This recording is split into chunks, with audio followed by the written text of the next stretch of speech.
Welcome to Module 4, Forgiveness.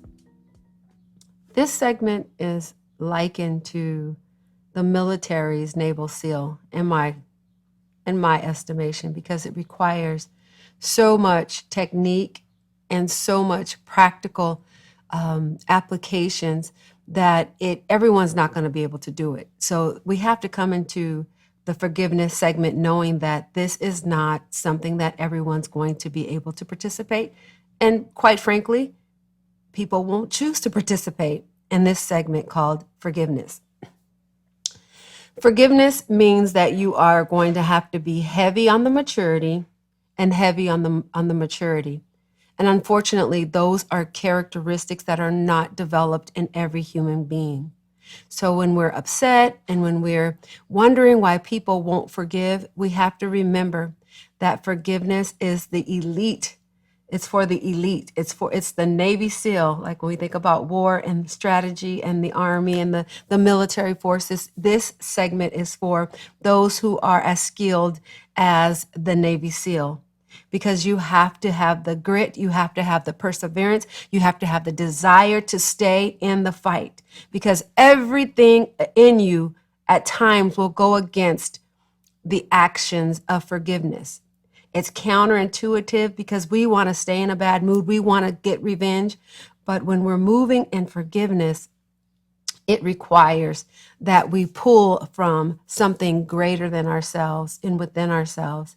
And for those of you who are spiritual, that would be your God experience. And for those of you who are not spiritual, it would just be what you may have seen, experienced, and just a very difficult endeavor, but a very possible endeavor.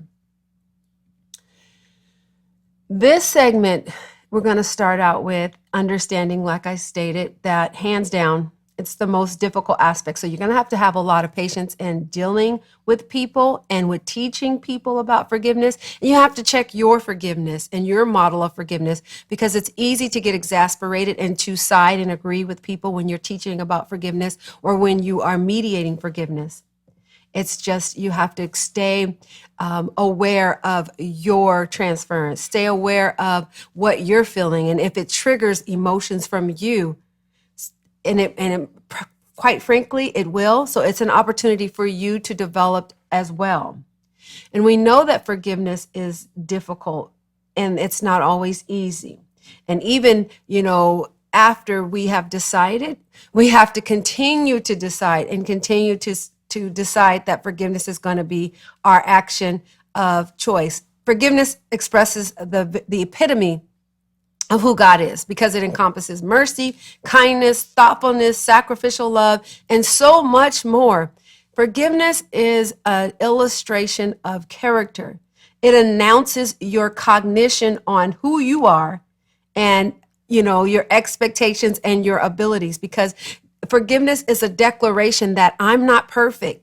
And neither indeed do I expect other people to be perfect. But in the midst of pain, because that's in our amygdala, we lose sight of all of the rationale on why I should forgive and why human beings make mistakes, because we become trapped and locked into our amygdala and our emotions. So we remember the Brown family, and they had a lot of unforgiveness. And I think the biggest model or the biggest example of the unforgiveness was the divorce between Susie's parents.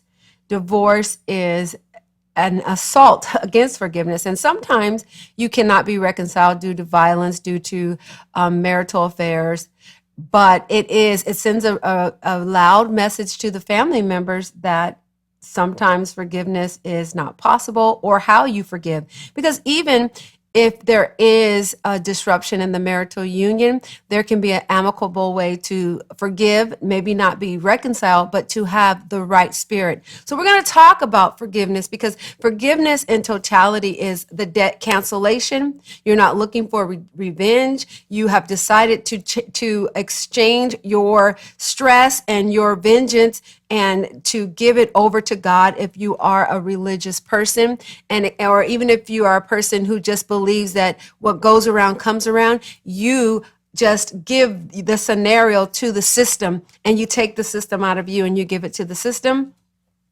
and you just give up your right to revenge.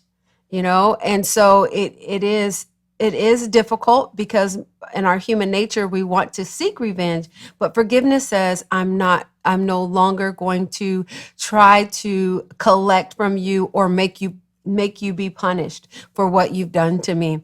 And again, it is a declaration that you understand that you're not perfect and that there is no moral superiority in you, and that at some point you have hurt someone and that you will hurt someone. And so again, back to the Brown family, it's looking at how they learned forgiveness, how Susie and her family learned forgiveness because of the divorce of her parents.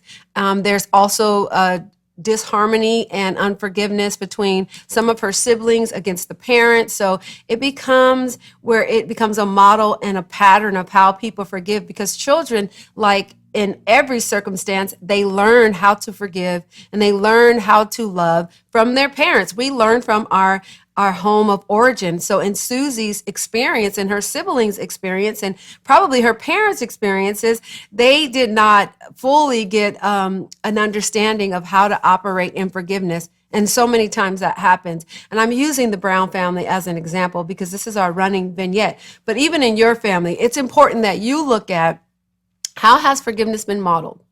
How has it been modeled in your family? Have you been able to see that people are forgiving? Have you noticed that people hold grudges? It's a multi-generational experience with forgiveness, because if you don't see it, then you don't know what to expect, and it becomes the common practices of the family. So going back and looking at your genograms that we talked about and looking at multi-level generational patterns of forgiveness, and how did they disengage? Was there, a cutoff? Was there estrangement? Because generationally, if there's estrangement, people will walk in that pattern and they won't practice forgiveness, because forgiveness is not a part of the model of family and unification.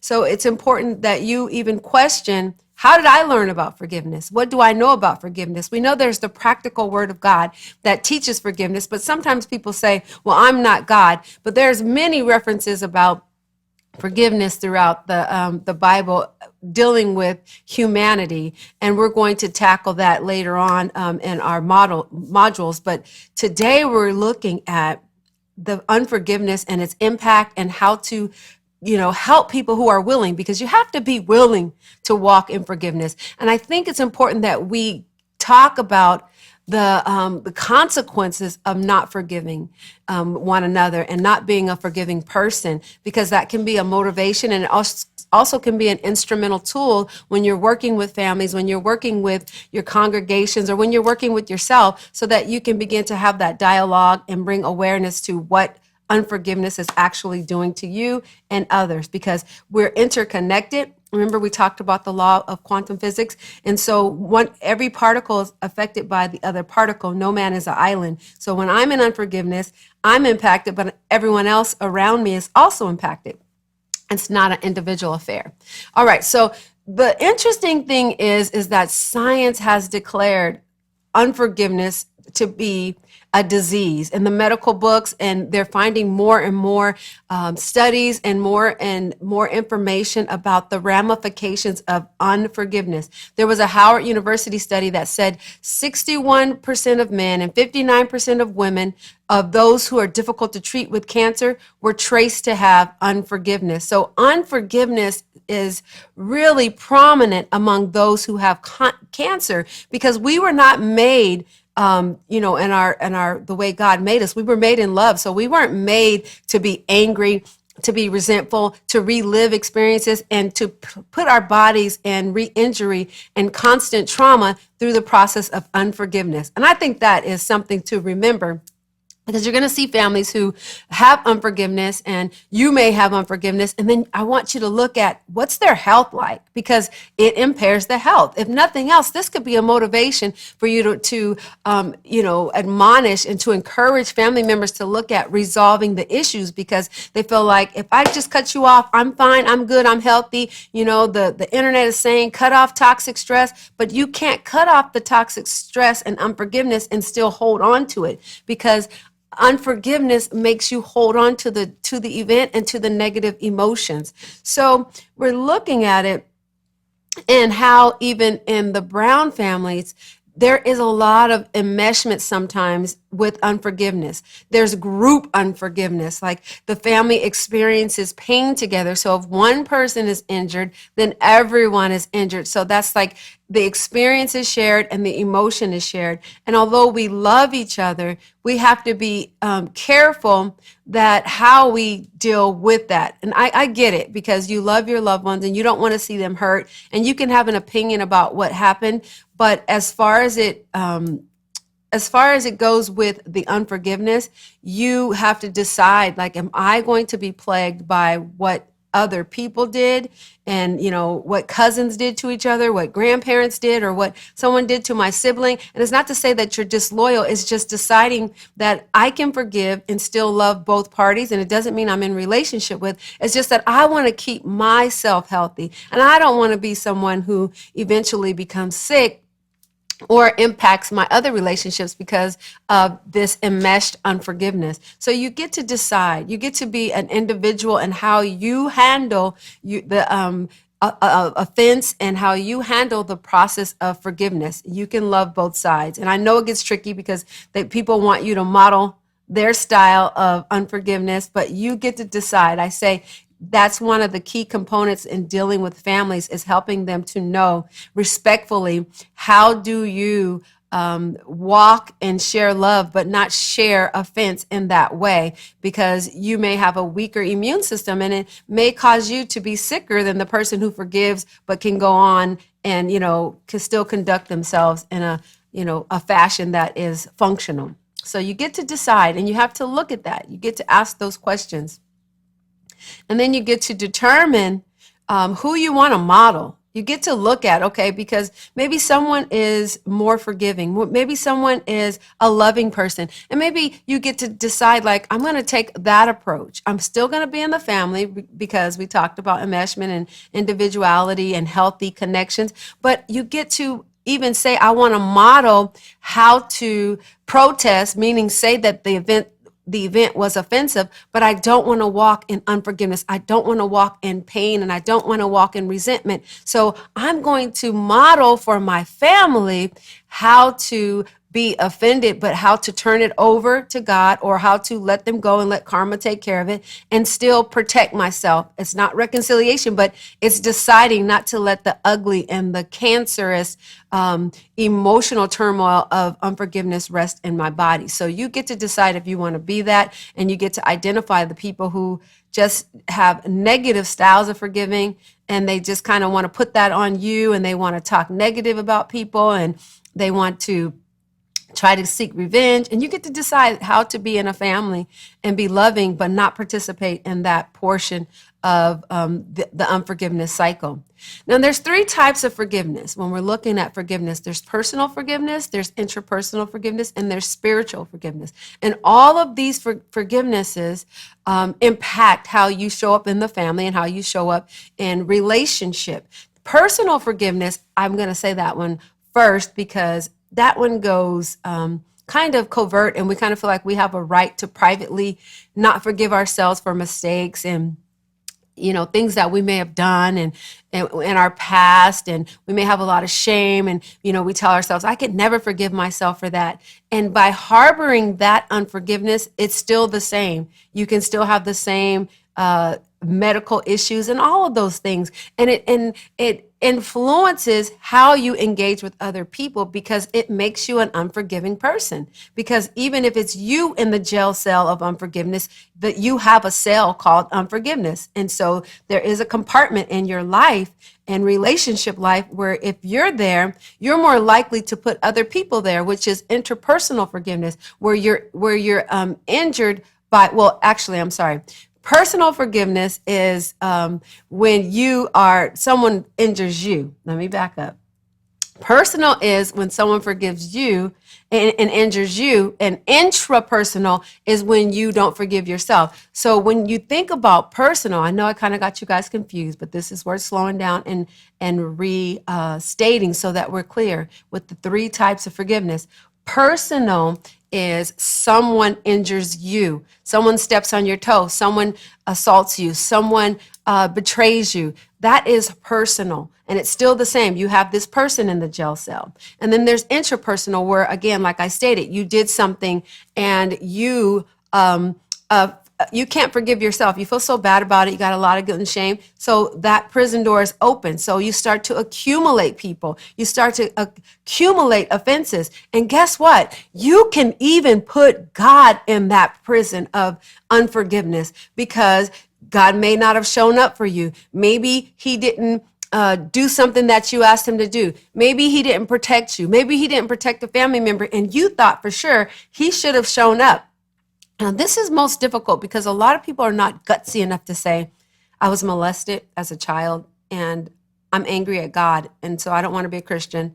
I don't want to trust God. I have a lot of unforgiveness towards God because he let my parents be on crack. He let my parents abandon me. He let my uncle rape me. He let my family members be killed in gunfire, or he let a car accident have, or he let a sickness come upon our family. And so it's difficult to say that you are angry with God and that you are resentful and that you have unforgiveness, but it shows up.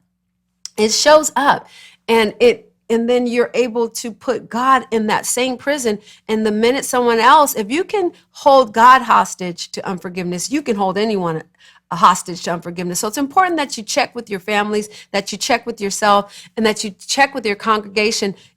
Are you angry with God? And it's going to take, really a safe place for people to admit that, because we want to say, no, I'm not angry with God. He does all things well. But it takes really delving into the unconscious and really into the emotions and letting people understand that it's safe to say I'm disappointed. It's safe to say that I protest. I thought God should have protected me. I thought God should have brought my absent parent home. I thought God should have healed my loved one. You get to say that, because all of that unforgiveness, if it's not cleaned out, it will continue to spread throughout every relationship. It begins with the individual, then it goes into relationships, and then it goes into the community. So you are just accumulating people in your cell of unforgiveness.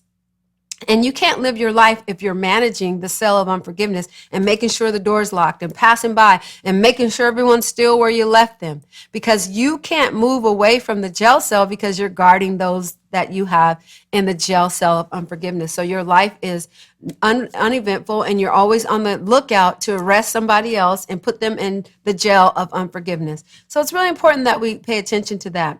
So the elements of unforgiveness, these are some of the elements, that when there's unforgiveness, there's shame, there's guilt, there is a feeling of retribution, like you want to pay. You want to pay people back. You want to get vengeance. They're angry at the world, and they're right fighters, and they're usually the people who are willing to participate in riots or uproars or causes, because they're just so angry, and it's obvious that they have a lot of anger in them. And so the paradigm of a person who is dealing with unforgiveness is shifted in negativity. It's just the way they think about things. Don't let them off the hook. If I were you, I wouldn't forgive that. No, you need to go speak up for yourself. Everything is a critical event, and they are always looking to settle the score. And they are the people who say, if I don't get them in the wash, I'll get them in the rinse. And they are very aggressive, and they don't let small offenses go. You'll see them arguing in restaurants, and with any perceived injustice, there seems to be an overreacting because there's so much unforgiveness. And then there's just this people who are living in unforgiveness. They're unrealistic. They just have like a fantasy mindset, and they feel like either two things are happening and that they're unrealistic, that people should be perfect, or people can't make mistakes. That's unrealistic. That's not seeing yourself in clarity, and it's not seeing other people, because sometimes we hold people to a higher degree or responsibility than we hold ourselves. So if you are in unforgiveness, you're unrealistic. You're just not even thinking rationally. You think that, this is just the perfect, or they're demons. So they're devils or they're demons. And so that's unrealistic. So the boundaries are unrealistic with people who have unforgiveness. They're either too rigid, like they're like, no, nobody's going to do this, or you can't, use this, or you can't come to my house, or, they're just so protective. They're overly protective emotionally with their property, with their children. Don't say nothing to my children. And it's just, you can see like the boundaries are just really rigid and they're not realistic. Or, you can see that with the rigid boundaries that they won't budge. They won't budge. They're just like, no, I'm not forgiving them. No, I don't want to talk to them on the phone. No, they meant that. And no, I'm not going to let anybody use me. So it's a really observable rigidness that you are able to see. So let's talk about what the physical cost is for unforgiveness. And again, it's easy to look through families, cancers, high blood pressures, diabetes. Yes, eating has something to do with that, but more impacting is your emotional state and your spiritual state. So again, it's worth repeating. Look at illnesses, look at your illnesses, and look at family patterns of illnesses. Look at what the congregation is dealing with, and you can ask that question. And the way to ask that question is, are you in conflict? Did someone hurt you? Because usually to say unforgiveness, people will say, oh, I let everybody go. It's better to start with, have you been offended? Have you been hurt? Because that opens the door to how they tell and share their experience. And you're likely to get people to be a little more honest and transparent if you ask the question in that way versus saying, are you dealing with unforgiveness? Because most people say, no, I let it go. I let it go. And they're just so unaware that there's so much unforgiveness still in there. So you have to be strategic when dealing with people who are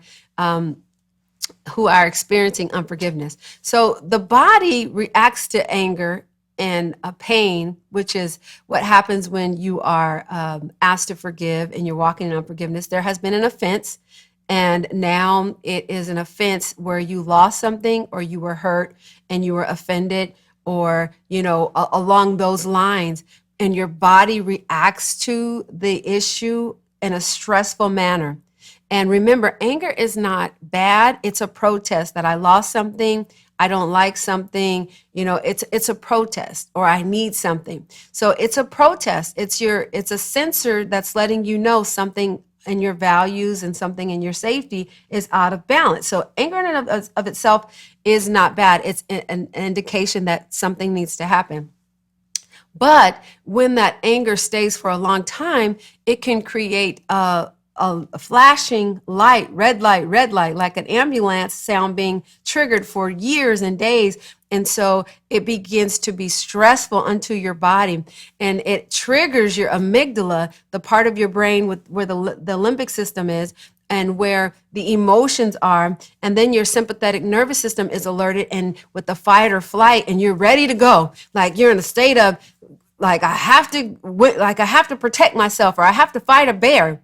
And so if you're in this position, like I have to fight a bear, and at all times, your body can't sustain that. So think about that, days and nights and years of being in a position to fight a bear. It wears on your body.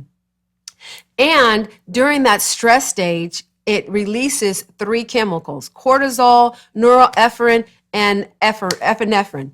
And so epinephrine raises your heart rate, which is not good for your heart, to have an accelerated heart rate. So your poor little heart is working overtime when you're in consistent stress of unforgiveness and offense. And then with the norepinephrine, the adrenaline, it constricts your blood vessels. So not only is your heart working fast, but now your blood vessels are constricted, and it's hard for the blood to get in there, to get throughout the body and to provide oxygen and to help you to be a healthy person. And then the cortisol, it causes inflammation throughout the body. And we know that inflammation has to do with pain and disease. So your body is off course. Your body becomes off course.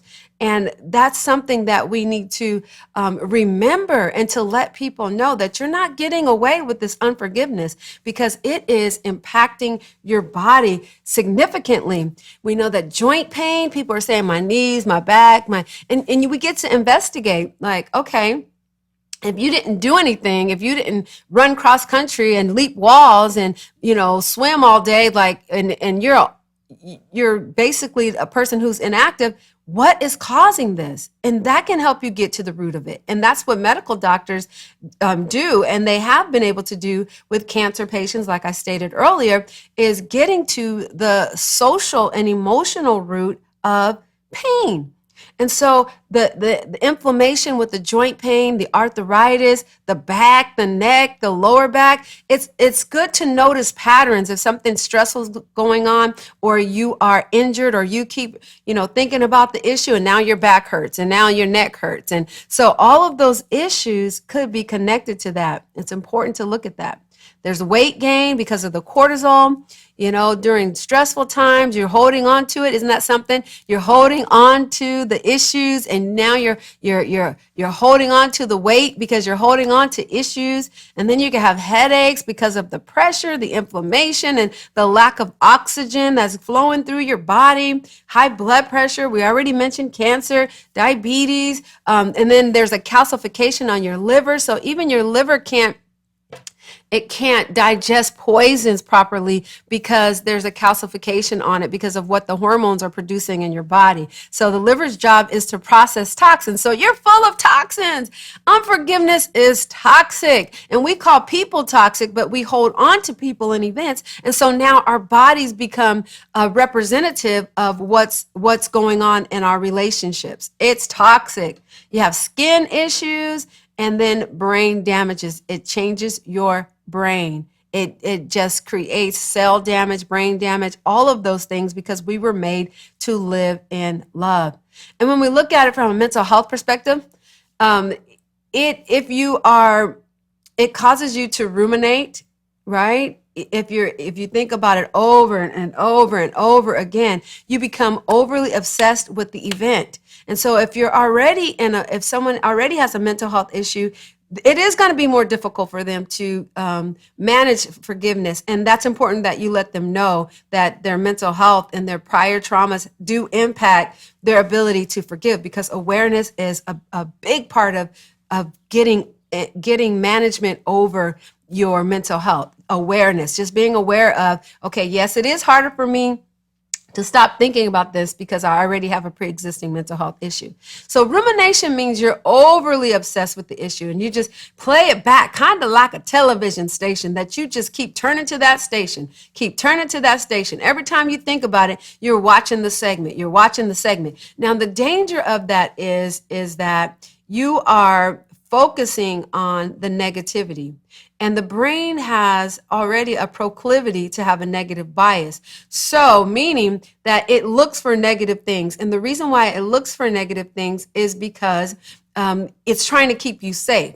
And so if you keep thinking those negative thoughts, you're indeed telling your brain, I'm not safe, and this is the issue. So be on the lookout. It's like drawing a sketch of someone or a circumstance and telling your brain, be on the lookout for this. So you become hypersensitive to it, and your brain becomes more alerted to it, and you continue to think on it because your brain wants to keep you safe. The memory's sole purpose was to keep us safe. And so you keep rehearsing it. You keep drumming it into your system. You keep reliving it. And the thing is, with the hippocampus, where the memories are stored, there is no calendar or timeline. So it's a forever memory in the brain, and it feels recent. That's why people with trauma, they can relive it and they sweat, or they feel like it's still happening, because when you're in your feelings, there is no calendar, there is no time zone. So every offense feels fresh. You can't differentiate in your amygdala and in your feelings the time zone. Time zones have everything to do with your prefrontal cortex, which is your rationale, your school, your university. All of your knowledge happens in your prefrontal cortex. So in your amygdala, you're in the trauma, and your hippocampus and the limbic system, you're just reliving it and feeling it, but you're unable to differentiate between the here and now and the then. So you're re-injured, you can smell it, you can feel it. It's just hard to to get away from it when that rumination is happening. And the memories, they live in cells, they live in neurons. And like I said, the constant remembering of it wraps around, it wraps a protective sheet around it, and it gets bigger and bigger and bigger. And so the memory gets protected, and it stretches and grows, and it becomes more difficult to forget. Because in the hippocampus, when we talk about memories, the memory, we have like a two-shelf memory system where things that are important or dangerous, I should say, they're easily accessible on top, and things that are not as dangerous, they live on the bottom. Our safety and, positive experiences. So we have a tendency to focus more on the negative, because the negative is danger. It means that there's not safety. Someone may hurt me. Someone doesn't think I'm valuable. So in our primitive mind, it's like, okay, we have to be safe. And so we keep those memories fresh, and kind of like a refrigerator. Can we use a refrigerator? The refrigerator, if we looked at memories, all of the dangerous stuff, all of the things that we're afraid of, they stay in the top. And then our safety, how people love us, how safe we are, that's in the freezer. And we immediately have access to the refrigerator because that's our proclivity. We have a negative bias. So we move to things that make us, we're concerned about safety. We're concerned about trusting people because this person hurt me. So, I can't trust them. So those memories are easily accessible. So you can remember it like this. The conscious mind is the top drawer, and the unconscious mind is the bottom drawer. And so if we're going to have, the benefit of stopping the rumination is that we break up the deeper paths in our the pathways, the neural pathways, because it's like a pattern. It's like a road. When you think about your neural pathways and the way you respond to things, you're building a pathway, kind of like in the dirt. And the more you think about it, the grooves get deeper. And so when you have a situation, it's like, come this way. This is the beaten path. This is the path that you always go. And that's how habits are formed. And so again, it's very important that we focus on not ruminating. And it just, when we keep ruminating, we're screaming pain, pain, pain, pain, pain, pain, pain, pain, pain. And we're just, the neural pathways are lighting up, and it's just causing havoc in our body. We're re-injuring ourselves. The incidents may have happened, but then we take part in the re-injuring of ourselves. And then there's resentment, and resentment, the re means again, and the resentment means the feeling, the memory. So you're reliving the memory over and over again, and they can literally see that your amygdala becomes inflamed.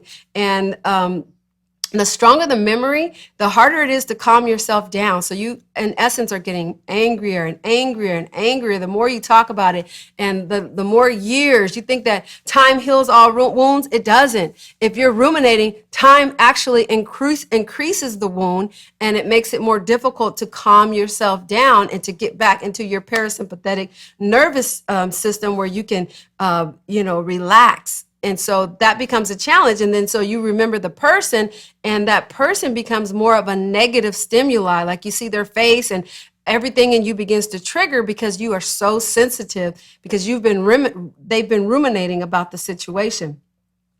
So it creates a lot of mental health disorders. You're wreaking havoc on your nervous system. You're wreaking havoc on your self-worth, and how could they do this to me? And it's because it's a safety issue. If you're constantly thinking about it, you're creating panic in your system that sends messages that you're not safe. You're not safe. And our prime desire is to be safe. We grow in safety. We love in safety. So we need safety. And so when safety is lost, that is the essence of trauma, that we don't feel safe. We don't feel connected. We don't feel covered. And so that creates a lot of anxiety. And so people who have unforgiveness, they deal with a lot of anxiety and depression, because then you begin to say, how did this happen to me? No one loves me. Look how people treat me, et cetera, et cetera. And it feeds into the depression loop. And so it changes, how the person feels about themselves, their worth in the world, their value in the world. How could this happen to me? And look how they treat me. It becomes a theme of, I am a victim, and I am a martyr, And when you're a victim, you're disempowered. So, and that's a helpless state, and it doesn't feel good because then it leads to hopelessness.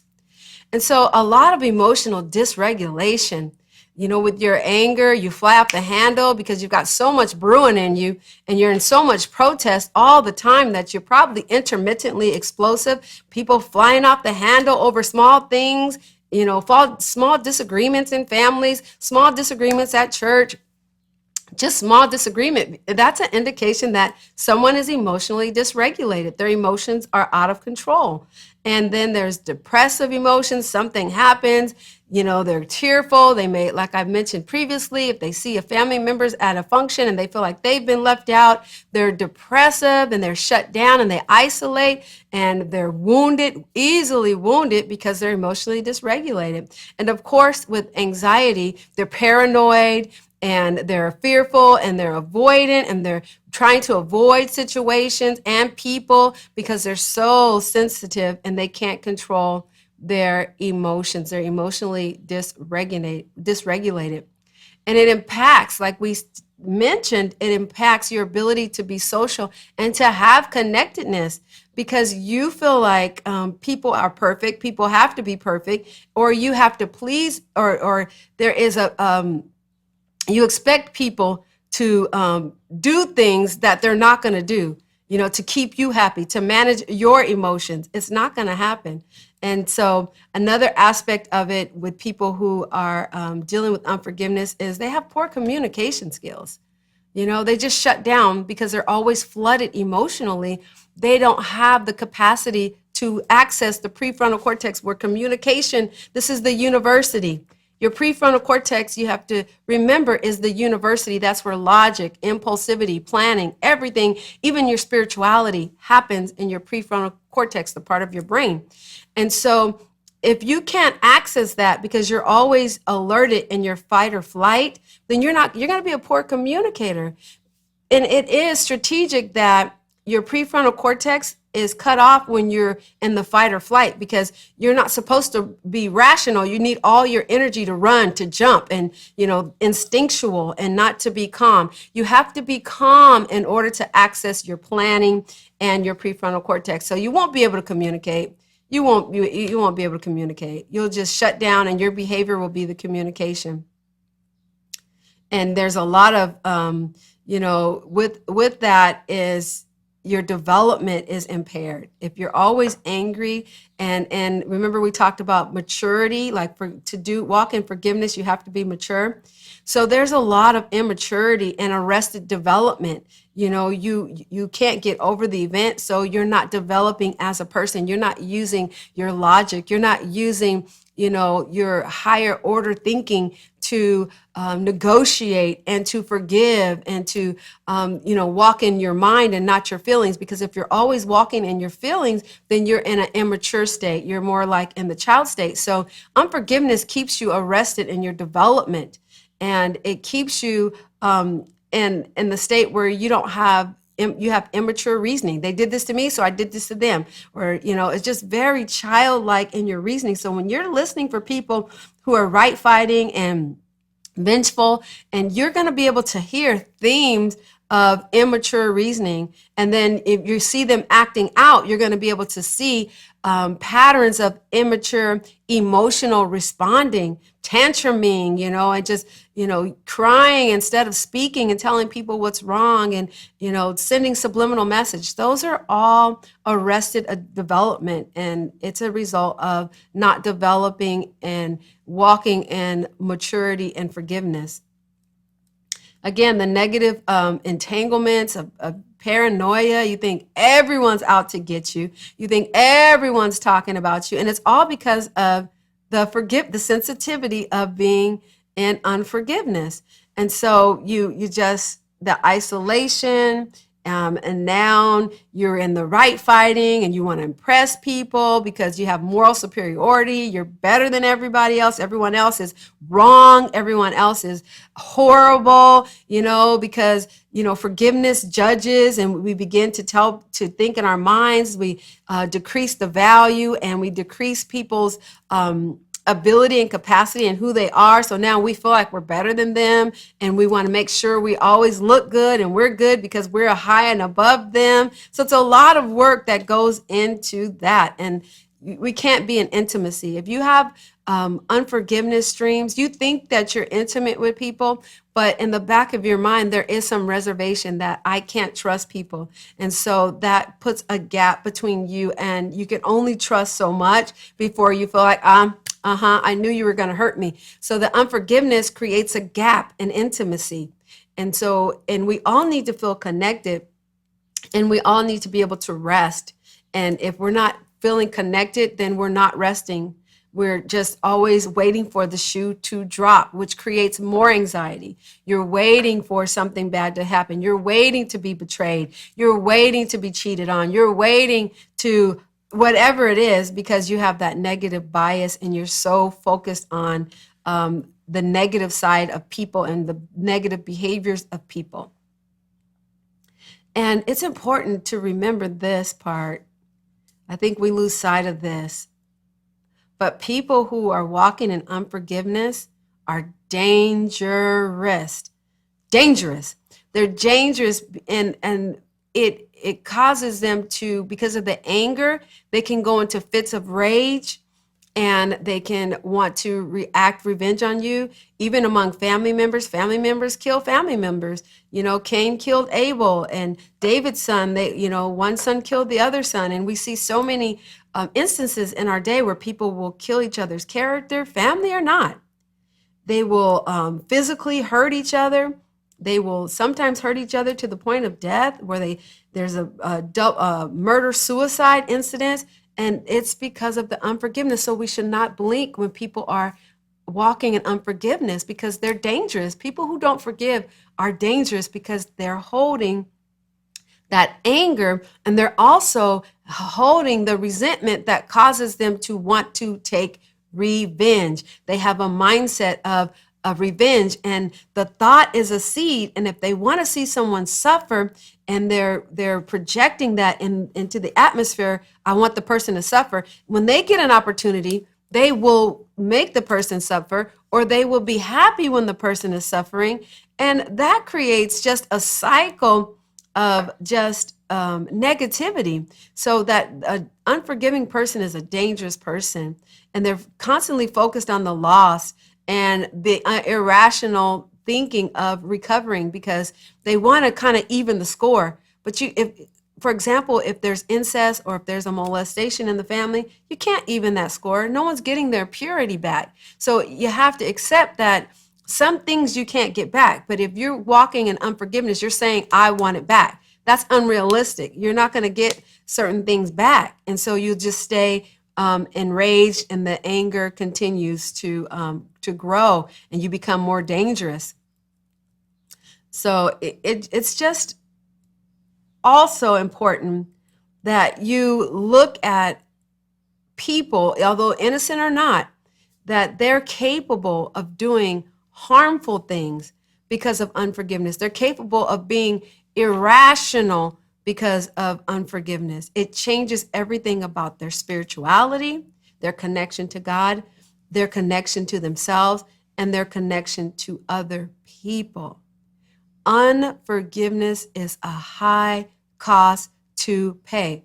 But like I stated, many people don't know how to manage it. They don't know first what it's doing to them. They can't count up the cost if they're not aware how it's destroying them personally, and how it's destroying them socially and spiritually. So it's our responsibility to bring attention to, look, there are consequences to unforgiveness. And guess what? You, the individual that's holding the unforgiveness, you're suffering the most.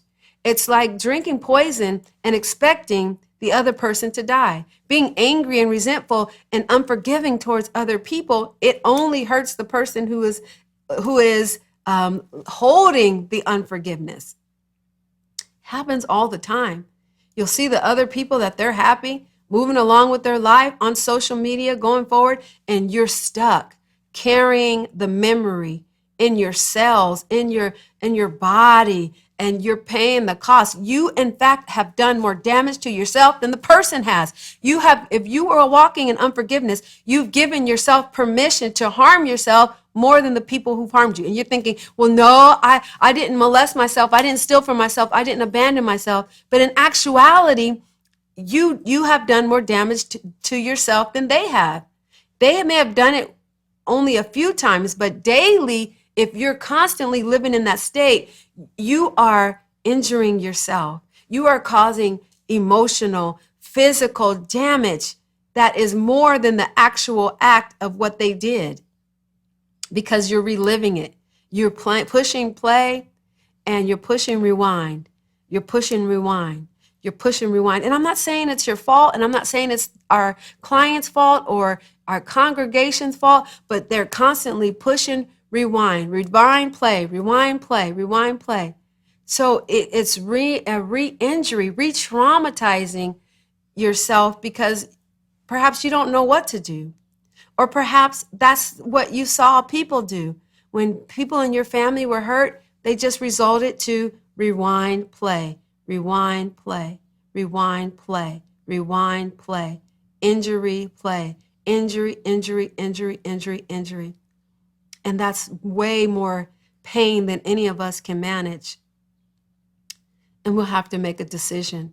Either we're going to be destroyed by unforgiveness, not the action. The action is not what's destroying you. It's the unforgiveness that does more damage, and that will eventually be your demise. The unforgiveness can be the death of you, and you get to decide, do I want unforgiveness to be the death of me? If you want to move forward, you have to press forward.